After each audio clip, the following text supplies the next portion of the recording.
আমার বিয়ে হয়েছে প্রায় 5 বছর। বিয়ের পর প্রত্যেকটা ঈদে ঈদে আমার বাবার বাড়ি থেকে মানে ঈদের মার্কেট করার জন্য আমার স্বামীকে কিছু টাকা দেওয়া হয়। আমার বাবা মা খুশি হয়ে আমার স্বামীকে দিত।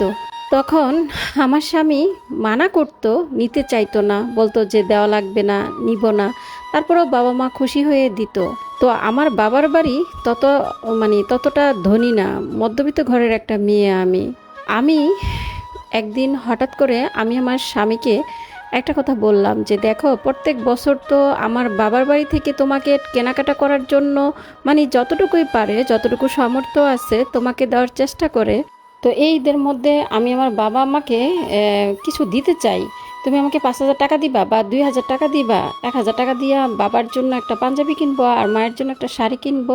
পরে আমার স্বামী আমাকে বলল যে তুমি কি চাকরি করো, তুমি কি টাকা ইনকাম করো? তুমি তো ইনকাম করতে পারো না, তাহলে তুমি আমার টাকা দিয়ে তোমার বাবার বাড়িকে। এই কথাটা শুনে একটু মুচকি এসে আমার স্বামীকে বললাম যে কেন এমন কথা বলতেছো কেন? আমি কেন ইনকাম করব? আমি তো তোমার ভালোবাসায়, তোমার ইনকামের টাকায় আমি চলি, আমি কোথা থেকে ইনকাম করব? তারপর আমার স্বামী বলল, তাহলে একদম চুপ থাকো, নিজে ইনকাম করলে বুঝতে পারতা বাস্তবতা কতটা কঠিন। আমি তোমার বাবারে একবারও বলছি যে আমাকে ঈদের জন্য টাকা দাও মার্কেট করার জন্য? তোমার বাবা মা তো খুশি হয়ে দেয় আমাকে। এই কথাটা শুনে বিশ্বাস করেন আমার বুকটা একেবারে ফেটে যাচ্ছিল। কাউরে বলতে পারতেছিলাম না যে কতটা কষ্ট হচ্ছে বা কতটা কষ্ট পাচ্ছি আমি।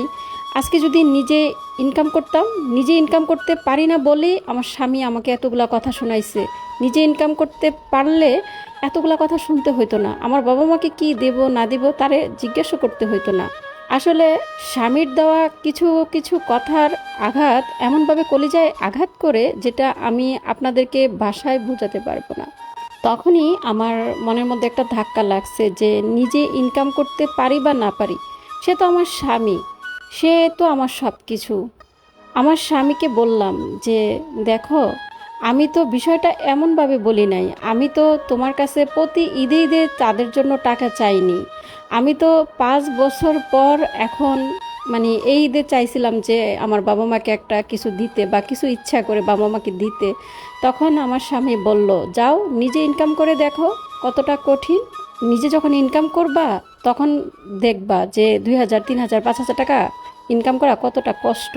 তখন মনের মধ্যে একটা কষ্ট নিয়ে, একটা কষ্ট বড় একটা মন নিয়ে ভাবতেছিলাম যে যেভাবে হোক নিজে ইনকাম করব। আমার বাবা মার জন্য না, নিজের জন্য। মাঝে মাঝে স্বামীর জন্য যদি 50টা টাকাও চাই, এভাবে হাত পেতে চাই, মনে হয় যে ভিক্ষুক মনে হয় নিজেকে।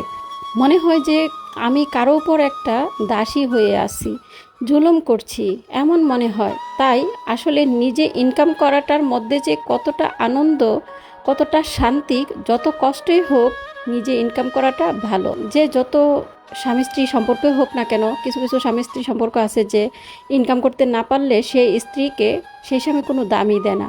এই কথাটা কিন্তু বিশেষ করে আমাদের স্বামী স্ত্রীর মধ্যে কোনো কথা ছিল না, এটা ছিল এক ব্যর্থ নারীর গল্পের কথা। এমনটা কিন্তু অনেক হয়েছে আমাদের সমাজে। তো ভিডিওটা ভালো লাগলে অবশ্যই বেশি বেশি শেয়ার করবেন, সবার মাঝে ছড়িয়ে দিবেন। ধন্যবাদ সবাইকে।